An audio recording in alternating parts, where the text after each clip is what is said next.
I'm Erlinda. It's good to see you. Thank you for letting us into your home. We have a wonderful program for you and an amazing guest. Two of them, actually. And if I might introduce to you my new co host. And he's amazing as well. Thank you so much for being part of what we're doing, Morris. Thank you. Thank you You're so much. welcome. Thank you. And are you Thank you. excited as well? I am tremendously excited. This Great, is great, great. wonderful. Good. So let's go forward. We have an amazing woman who was once in the Senate. Now she is a congresswoman for the 35th district, you and I. Okay. And as you know, recently a bill passed, and people wanted to know, what is it? What is this COVID-19 bill that is supposed to help us? So we reached out, and in Rialto there is a pastor, Pastor Harry Bratton. Thank you for being here, Pastor. And as you can see, he's out in the field working. Actually, he's out there putting boxes of food together, Congresswoman, because they have about 125 families at that particular church on Thursdays that come and pick up huge boxes of food. So he has been consistent in providing that to the community. So, all right, Congresswoman Norma Torres, thank you for being here. I understand you're in Washington. Yes, I am. It's really great to be with you, Erlinda, and Pastor Harry. Thank you for all of the wonderful things that you are doing in our community to help feed our families during this very, very difficult time. It's people like you that have really helped our community withstand this terrible virus. So thank you. You are, our local hero for doing all the things that you're doing to run this food bank. Thank you. That's great. That's great. Now tell me, I know you're still in Washington. It's not just going to vote and go home. You have a lot of meetings there, don't you? I do. I have a lot of meetings every day, and Zoom makes it a little easier to put more on the calendar. But that means that all day long we're in front of a computer. I also serve on two very, very important and key committees. One is the Appropriations Committee, which for folks in the community, think about it from like your checkbook or your Venmo or Zelle account, right? It's how money is appropriated. Federal dollars are appropriated to be spent in programs or things that the federal government must fund every single year. So the other committee that I serve on is the House Rules Committee. So every bill that goes through the process of committee hearings has to go through the Rules Committee, and we have to be able to pass it out. It is the final step to make any changes, which we refer to as amendments, before the bill actually gets to the floor where all of the members of Congress can vote. So think about it from this perspective. The city of Rialto has an opportunity to have a representative weigh in on every single piece of legislation that comes through Congress. So we're very fortunate to be able to have this place in these two committees. That's great. That's great. Maurice, do you have anything you want to add to that, or? No, actually, I not so much add, but just make a comment. Congressman, you are part of the tremendous machine, the machinery that is making an impact for the people. And the question I have, how does that make you feel? I know how it makes me feel, but how does that make you feel to know you're having an impact for all of us? It's a wonderful question. Yes, well, thank you, Pastor Harry, for asking that. Let me just be very blunt about that and say that it's a lot easier to do that in this administration that is very focused on serving, our community and very focused on saving the lives of the people that unfortunately, have been infected with the coronavirus and continuing to focus on saving lives. It's been very, very stressful to see the need in the community, to see families, primarily moms, struggling to teach the kids. I mean, none of us had ever had to depend on a computer, on the internet to ensure that our kids receive, a good education. And, we have had to sacrifice almost a year now in shutting down, our economy for, part of the time. And now it makes me feel really good to be able to deliver on this rescue plan, this American Rescue Plan bill that will put real money into the hands of the people that have suffered for so long and who are just, desperate because they're receiving eviction notices. Oh, yeah. And, more than all of us, those food lines are terrible. Their blocks are sometimes miles long. That's very true. So let me go over here to Pastor. Pastor, are you finding a depression in some of the people that are kind of locked in their homes, particularly the seniors? When we go without connecting and be able to express our feelings, our touching and hugging, it does a tremendous damage to us emotionally and psychologically, I do believe, because we're not created to be isolated and not to express our emotions. When someone is hurting, it's natural to hug that person, squeeze them, say things to them. And with the COVID, you could not do that. And I think that created a lot more issues of depression, despondency, despair, because we could not grieve properly. We could not be by our loved ones when they were dying or leaving us. Therefore, we could not grieve properly.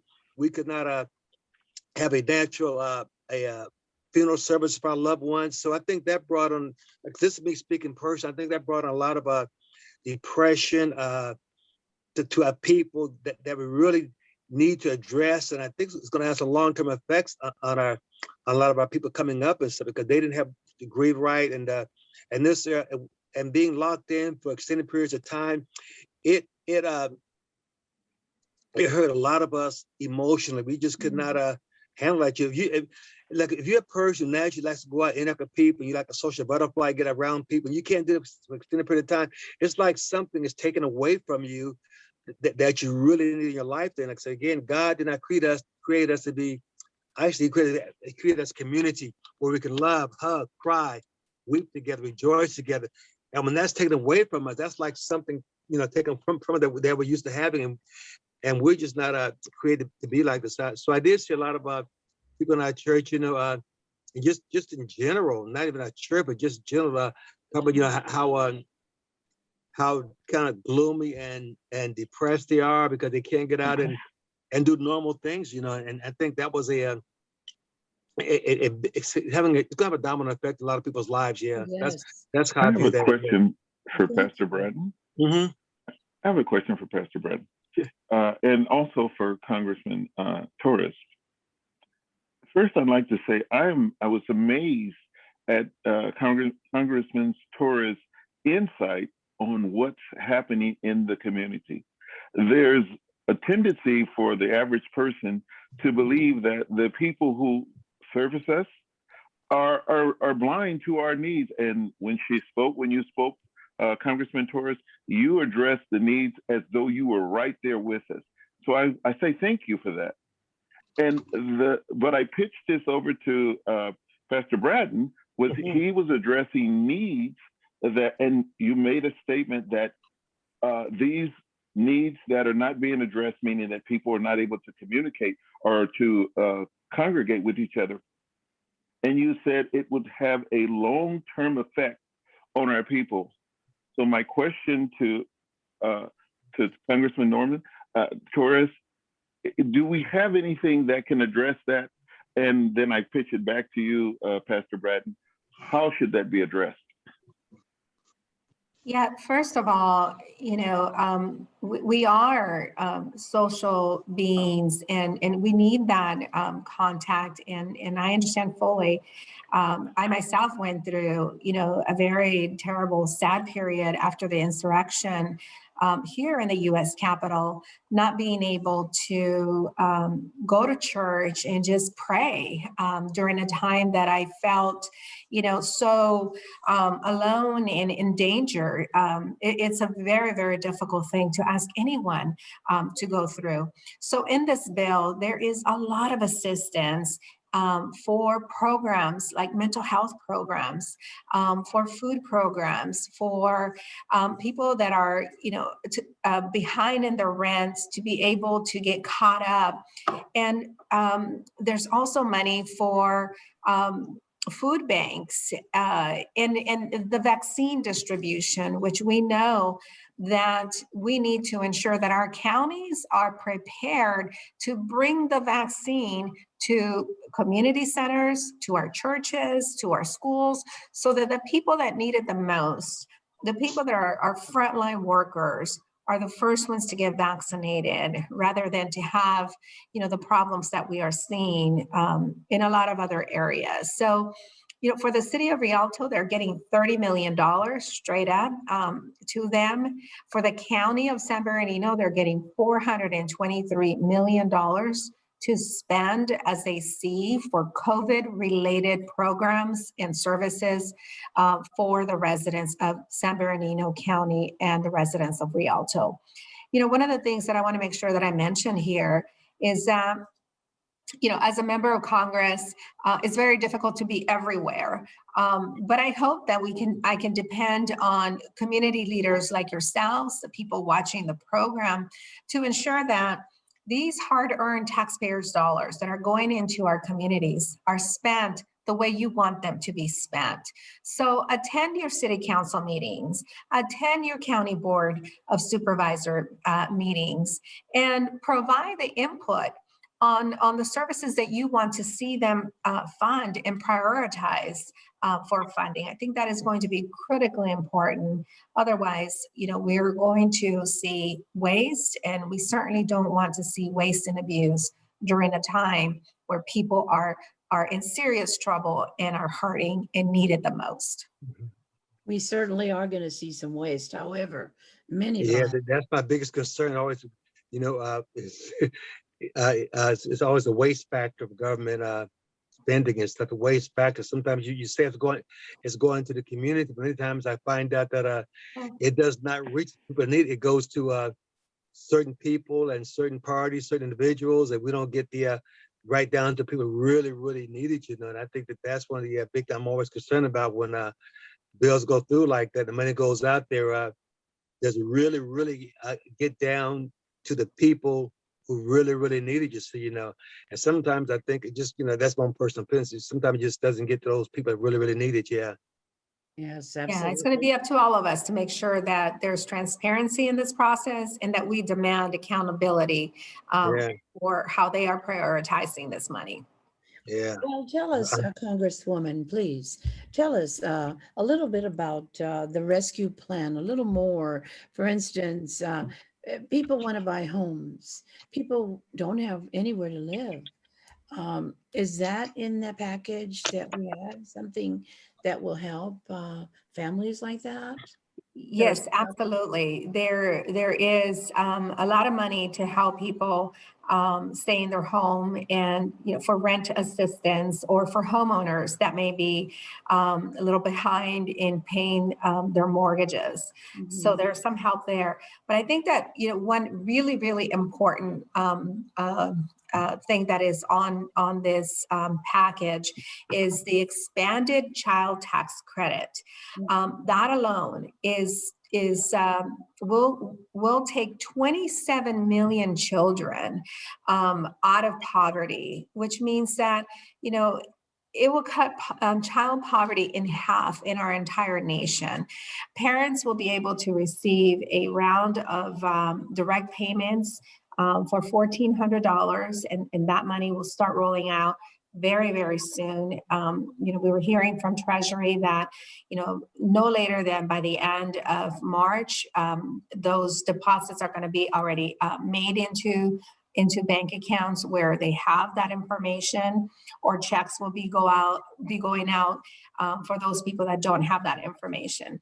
But more than that, not just the adults are going to get that money, children are going to get that money. And that tax credit that I was talking about is good for 1 year, which for the families, you know, in Rialto that are having to pay higher prices for childcare, I think that this is real help for them to ensure that we address the issue of latchkey kids. And I know that many of your churches already provide a lot of support for your congregation in that. So, you know, with this child credit means that some of those parents are going to be able to pay for some of those expenses that you have taking care of those kids before and after school. Right. And schools will be opening soon. Right? Congressperson, I have one question. And if it's not the appropriate time to ask it, just say, just let me know, okay? I know you got these bills coming forth, and I'm a grandfather right now, and I was wondering, going forth, what's going to be the plan going forth to get our country out of debt and get us somewhat balanced? What's the plan going forward? I mean, like myself, my household, we make money, but we can't afford to spend more than we take in. So what's going to be the plan going forward right now? We need to help people, but if you got more going out than coming in, what's the plan? Well, someday to have more coming in, more coming in than going out. Because in my household, I can't run a deficit very long without a credit saying, "Hey, Mr. Brad, you got this bill right." But if I go to buy a car, so they check my credit and say, "Well, your income does not match the payment, so you can't buy the car." You know. Right. We just passed a bill in the House that deals with some pension reform assistance. We're also looking at raising the minimum wage. You know, the minimum $15 minimum wage increase was in the bill when it went to the Senate. They removed that part, but they are independent efforts to ensure that we put a bill across the desk and deliver it, you know, to President Biden for a signature. We're also looking at some reforms for Social Security because it sounds like, you know, you're already in retirement, so you know you are dependent on either retirement benefits or Social Security benefits or both to make ends meet. And we know that the formula that is currently being utilized doesn't really take into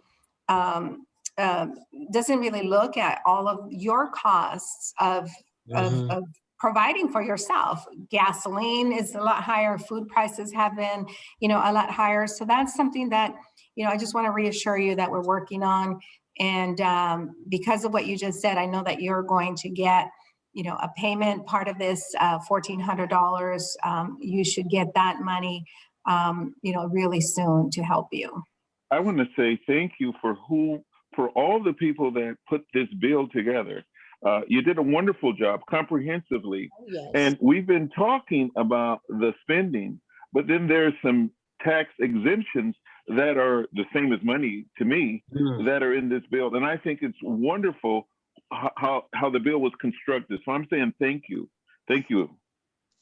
Yes, thank you so much for recognizing, you know, the work of so many committees that were involved in ensuring that we were measuring the pulse of the need in our communities and talking to so many different organizations across the country. We've gotten kind of nice and deep on the COVID bill. Thank you so much. Now, I would like to ask a question. Now, the safety issues right now. For instance, I have, being a senior and having some type of illness, I have gotten both in vaccines. Now, when I go outside, should I still wear the mask? You know, why? Yes, so the vaccine protects you from, I mean, the way I think about it, we still have to wear our masks because we can still get the virus, right? What the vaccine does is, I'm going to get the virus, but just like the flu shot, we're going to get it, but hopefully we're not going to die because we're not going to get, as sick as we would otherwise. And the other thing is that, there's studies, because remember, we still know very little about this virus, right? That is why we have to continue to protect ourselves and continue to wear our masks outside. But the other thing that the CDC just put out that I was so excited about is that if you and I get together, we've both been vaccinated, double vaccinated, like we can get together for dinner and, not have to wear our masks because we've both been protected, right? Right. And that's really exciting. That gets us back to, being socially together in small groups, obviously not big groups, but small groups. Right. We're moving in the right direction. That's an amazing situation. At one time we heard that don't wear a mask, and now the scientists tell us that we really should, that we would wash your hands. A little inconvenience to save our lives. Of course. I actually ordered a really cute one with some glitter. Okay, Morris, do you have anything you want to add to this conversation? Just one thing, and it would be this. There's so many voices out there, and it's refreshing to hear Congressman Torres speak. But with all those voices out there, how do we distinguish the voice that we should hear so that we're marching in the right direction, so that we're enhancing ourselves, empowering ourselves, and going forward? How do we determine which voice we should hear? That's my big question. So when it comes to your health, I would say listen to your doctor. Listen to your doctor and listen to the guidance of the CDC.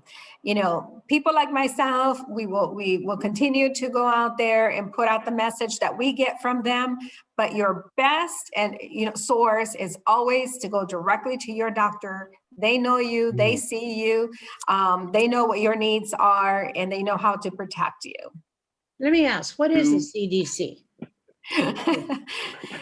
The Center for Disease Control. Oh, wonderful. Yeah. So I blanked out there, by the way, for a minute. The viewer right now at home might want to know so that they can go, to the internet and find out more information. There's a lot of valuable information there from the research that our people are doing for us. And, having someone like yourself lead us, take care of our needs in the way that you can. We're not going to solve everything. I want to add something, and Congresswoman Torres, actually, Pastor's Church had a few drive-by the testing. Right, yeah. And it was amazing. It was wonderful to have that, the testing. It's the community involvement that it takes for all of us together to solve this issue. Now, we may not solve it completely, but we will survive it. Yes. See a beautiful future, Congresswoman? Do you see the future changing for us, the people? I see the light at the end of the tunnel because I see, a real investment in the vaccines. And I see people actually going out and being very proactive in getting in line and adhering to those policies, to wearing their mask and getting the shot. That's the only way we're going to defeat this virus, by working together. I do want to make one pitch, and that is for folks to sign up for our newsletters. If you go to my website at torres.house.gov, we put out a daily newsletter, COVID-related daily newsletter. I saw it. It's amazing. It has, this is not all information that just comes from my office. We gather what the county puts out, County of San Bernardino, County of LA, because I represent both. We every day we participate in a daily call with the governor's office. We input that data that we receive from the state into that website. And then we also get information from the CDC. And from our city. So whatever local programs are available, become available for people. It is a one-stop place where folks can get information on how to, what services are available and how to get them. Good, good. Now, Pastor, before we close, Okay. I'd like you had a thought you mentioned to me the other day, and you said go back to the depression issue. You said people need to get out and walk. People need to get out and look at the plants. Just take a little walk. Okay. I think, like, see, even though, we're kind of on lockdown there, I think we still should encourage people. You can still get out, walk around the block or something like that. You get out.